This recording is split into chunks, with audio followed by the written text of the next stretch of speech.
कोई प्रधानमंत्री आए तो ये कोई मामूली बात नहीं है। पूरे बिहार विधानसभा के परिसर में, विधान परिषद के परिसर में आज आप आए हैं तो ये सबको सब दिन याद रहेगा। आपने कुछ सलाह भी दिया है कि कोई भी पौधा रोपण करते हैं तो और क्या क्या करना चाहिए, और सब दिन उसको मिलते रहेगा पानी। तो ये भी बात आपने आज सलाह दिया उसको करने के लिए, इसके लिए मैं आपको बहुत बहुत धन्यवाद देता हूँ। बिहार और उड़ीसा को एक साथ राज्य के रूप में मान्यता दी गई थी। हमारे यहाँ पर बैठे हुए हैं विजय कुमार चौधरी जी, ये 15 में फिर जब उसके बाद ये बने थे अध्यक्ष विधानसभा के, इन्होंने 16 से और अब प्रत्येक वर्ष 7 फरवरी को और बिहार विधानसभा का स्थापना दिवस इन्होंने मनाना शुरू किया। 2016 से चल रहा था और यही देख करके जब हुआ कि अब 100 साल पूरा हो रहा है 2021 में, तब कार्यक्रम होना चाहिए। माननीय प्रधानमंत्री आदरणीय श्री नरेंद्र मोदी जी, बिहार के महामहिम राज्यपाल श्री फागू चौहान जी, बिहार विधानसभा के माननीय अध्यक्ष श्री विजय कुमार सिन्हा जी, बिहार विधान परिषद के माननीय कार्यकारी सभापति श्री अवधेश नारायण सिंह जी, बिहार सरकार के माननीय उप मुख्यमंत्री श्रीमती रेणु देवी जी, संसदीय कार्य एवं शिक्षा विभाग के माननीय मंत्री और विधानसभा के पूर्व अध्यक्ष श्री विजय कुमार चौधरी जी, विरोधी दल बिहार विधानसभा में विरोधी दल के माननीय नेता श्री तेजस्वी प्रसाद यादव जी, बिहार विधानसभा के माननीय उपाध्यक्ष श्री महेश्वर हजारी जी, इस कार्यक्रम में उपस्थित माननीय केंद्रीय मंत्रीगण, माननीय बिहार सरकार के मंत्रीगण, बिहार विधानसभा एवं बिहार विधान परिषद के सभी यहाँ उपस्थित माननीय सदस्यगण, यहाँ उपस्थित सभी सांसदगण, बिहार विधानसभा एवं बिहार विधान परिषद के पूर्व सदस्यगण, पूर्व सांसदगण, सभी पदाधिकारीगण, विशिष्ट अतिथिगण, प्रिंट एवं इलेक्ट्रॉनिक मीडिया के पत्रकार मित्रों, छायाकार बंधुओं, बहनों एवं भाइयों, आज के इस कार्यक्रम में आप सबका मैं स्वागत करता हूं। आज बिहार विधानसभा शताब्दी वर्ष समापन समारोह में आदरणीय प्रधानमंत्री जी उपस्थित हुए हैं। इसके लिए हम सब लोग उनके प्रति सम्मान प्रकट करते हैं और उनका स्वागत करते हैं। ये पहली बार बिहार विधानसभा के कैंपस में पहली बार कोई प्रधानमंत्री आए, तो ये कोई मामूली बात नहीं है। पूरे बिहार विधानसभा के परिसर में, विधान परिषद के परिसर में आज आप आए हैं तो ये सबको सब दिन याद रहेगा आपका जो आगमन हुआ है, तो ये बड़ी खुशी की बात है। और इसके लिए जो पहली मीटिंग हुई थी, जो 21 अक्टूबर 2021 को बिहार विधानसभा भवन शताब्दी शुभारंभ समारोह था, और उसमें महामहिम राष्ट्रपति श्री रामनाथ कोविंद जी को आमंत्रित किया गया था, और उस दिन शताब्दी स्मृति स्तंभ का शिलान्यास किया गया, पवित्र बोधि वृक्ष का रोपण किया गया, ये सब तो किया गया था। लेकिन जब उस अवसर पर सारी बातें हुई थी तो उसी समय ये बात हुई कि इसका भी जब समापन समारोह होगा तो उसमें आदरणीय प्रधानमंत्री जी को भी आमंत्रित किया जाए, और इसके लिए हमारे विधानसभा के माननीय अध्यक्ष श्री विजय कुमार सिन्हा जी ने काफ़ी प्रयास किया और आपने इसको स्वीकार कर लिया। इसके लिए हम सब लोगों को बहुत खुशी है कि आप यहाँ पर आए हुए हैं। और जो कुछ भी सब कुछ होता है, तो आज तो जो कुछ भी बात हो रही है कि आपने तो अभी लोकार्पण कर दिया शताब्दी स्मृति स्तंभ का, और इसी कैंपस में शताब्दी स्मृति उद्यान का भी नामकरण किया और यहाँ पर कल्प तरु वृक्ष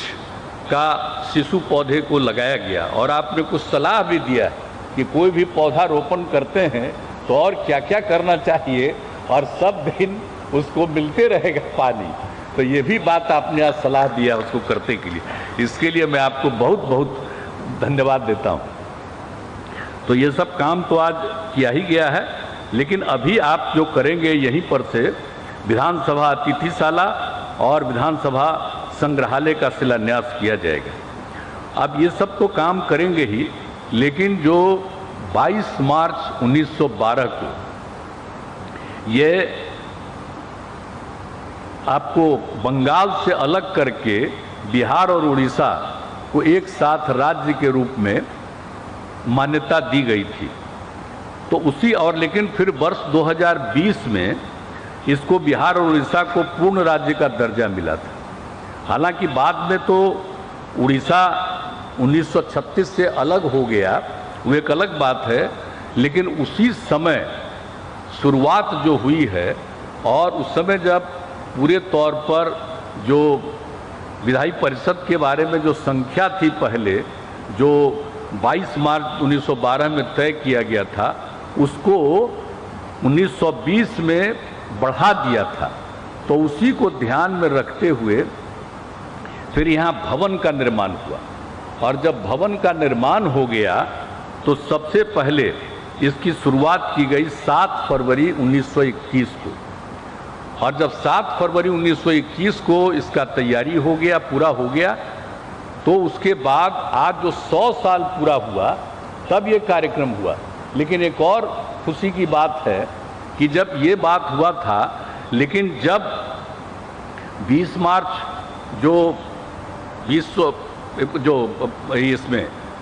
1912 को जब इसकी स्थापना हो गई थी, बिहार को अलग और उसको मिला करके उड़ीसा को मिला करके, तो उस समय जो बिहार विधायी परिषद कहलाता था, तो उसके बाद उसका भी जब 100वां साल हुआ तो उस पर भी एक आयोजन किया गया था कि उस समय एक विधायी परिषद बना था उसी समय 12 में, और उसके बाद उसकी पहली मीटिंग भी हुई थी उसके बाद एक बार, तो वो सब तो किया गया था 1913 में किया गया था। लेकिन जब इसके बारे में हुआ तो जो हमारे उस समय बिहार विधान परिषद के उस समय के तत्कालीन सभापति थे, आज वो नहीं हैं, स्वर्गीय ताराकांत झा जी ने पूरे तौर पर इसके लिए योजना बनाई और बहुत अच्छा कार्यक्रम के बारे में सोचा कि इसके 100वें साल में, 100 साल पूरा नहीं हुआ था, 100वां साल था, और उसमें उन्होंने कार्यक्रम का एक आयोजन करवाया। और उस समय जो तत्कालीन महामहिम राष्ट्रपति थी श्रीमती प्रतिमा देवी सिंह पाटिल जी, उनको बुलाया था, और उसके बाद साल भर कार्यक्रम चलाया गया था। और साल भर कार्यक्रम में तो एक व्याख्यान श्रृंखला आयोजित की गई थी, और जब व्याख्यान श्रृंखला आयोजित की गई थी तो उसमें आए थे पूर्व राष्ट्रपति आदरणीय डॉक्टर APJ अब्दुल कलाम साहब, वो आए थे, उनको बुलाया गया था। वो 3 मई 2011 को उन्होंने भाषण दिया था और पूरे तौर पर। और जो राष्ट्रपति के रूप में भी जो APJ अब्दुल कलाम साहब हैं, वो जब राष्ट्रपति थे तो एक बार विधानसभा के अंदर भी आए थे, तो एक उनकी भी बड़ी खासियत थी, तो उनको भी ये बुलाया था विधान परिषद के अध्यक्ष सभापति ने उस समय। तो काफ़ी अच्छा कार्यक्रम हुआ। लेकिन ये सब तो कार्यक्रम हो गया था, लेकिन इसके बाद हमारे यहाँ पर बैठे हुए हैं विजय कुमार चौधरी जी,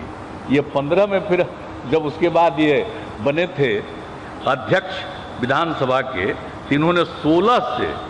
और अब प्रत्येक वर्ष 7 फरवरी को और बिहार विधानसभा का स्थापना दिवस इन्होंने मनाना शुरू किया था। तो ये उस समय का कार्यक्रम था, तो ये 2016 से चल रहा था। और यही देख करके जब हुआ कि अब 100 साल पूरा हो रहा है 2021 में, तब कार्यक्रम होना चाहिए। और जैसा हमने कहा कि उस कार्यक्रम की शुरुआत करने के बाद हुआ कि पूरे तौर पर जब होगा तो आदरणीय प्रधानमंत्री से कहा जाएगा अब आप आ गए हैं, तो बड़ी खुशी हुई। 100 साल पूरा होने के उपलक्ष्य में जो इतना कार्यक्रम हो गया, और आज आप सब कुछ जो बताएंगे और सबको जो बताएंगे, सलाह देंगे, तो बहुत सारी खुशी की बात होगी। इसलिए आज के इस अवसर पर हम सब लोगों को बहुत प्रसन्नता है, आपका स्वागत करते हैं, आपका अभिनंदन करते हैं, और आप यहाँ पर आ गए, हम लोगों को बहुत खुशी है। तो इन्हीं शब्दों के साथ मैं आप अपनी बात समाप्त करता हूं, और सारे लोग जो इस कार्यक्रम में मौजूद हैं उनका भी मैं स्वागत करता हूं, उनका भी मैं अभिनंदन करता हूं, और इन्हीं शब्दों के साथ मैं अपनी बात को समाप्त करता हूं। बहुत बहुत धन्यवाद।